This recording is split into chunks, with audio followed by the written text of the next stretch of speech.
يا إمام الرسل يا سندي أنت بعد الله معتمدي يا إمام الرسل يا سندي أنت بعد الله معتمدي فبدنياي أي صنع يا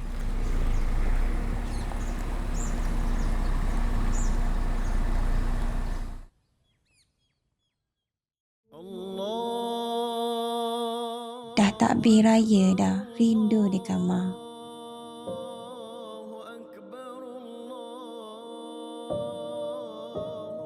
Okey anak-anak teacher, tahu tak lama lagi kita nak sambut Hari Raya. Siapa tahu waktu Hari Raya ada apa?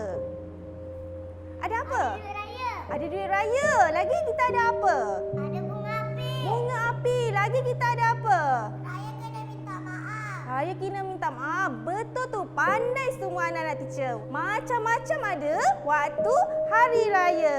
Tapi waktu Hari Raya lah kita perlu bermaaf-maafan dan saling sayang menyayangi orang yang kita sayang.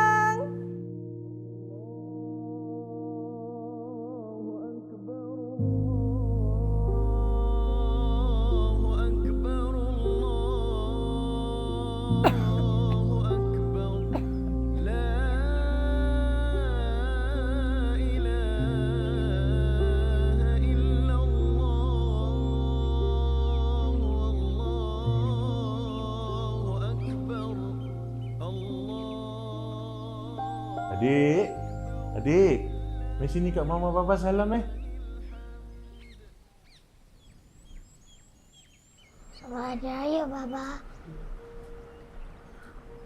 Adik minta maaf, tapi adik nak ada raya boleh? Boleh.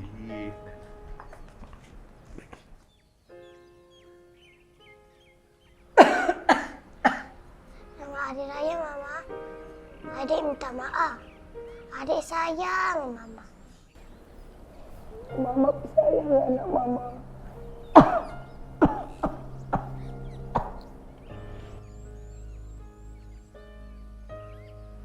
Pada tahun yang sama, Mama pergi tinggalkan adik. Doktor sahkan Mama sakit kanser tahap 4. Innalillahi wa inna ilaihi raji'un. Adik tak sangka itulah Aidilfitri terakhir adik bersama dengan Mama. Ma, adik rindu, Ma.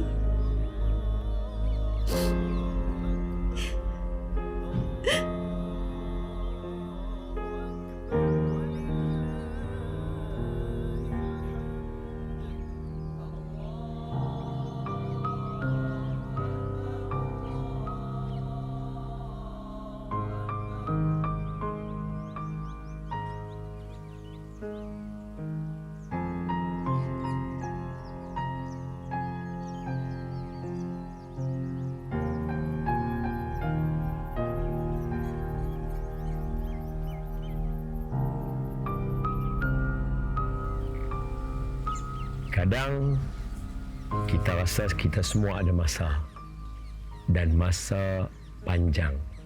Hakikatnya masa taklah terlalu panjang. Sementara ada kata orang tua-tua, peluklah, sayanglah. Kalau boleh, maafkanlah. Mudah-mudahan Aidilfitri kita, hidup kita lebih bermakna. Selamat Hari Raya Aidilfitri. Maaf zahir dan batin.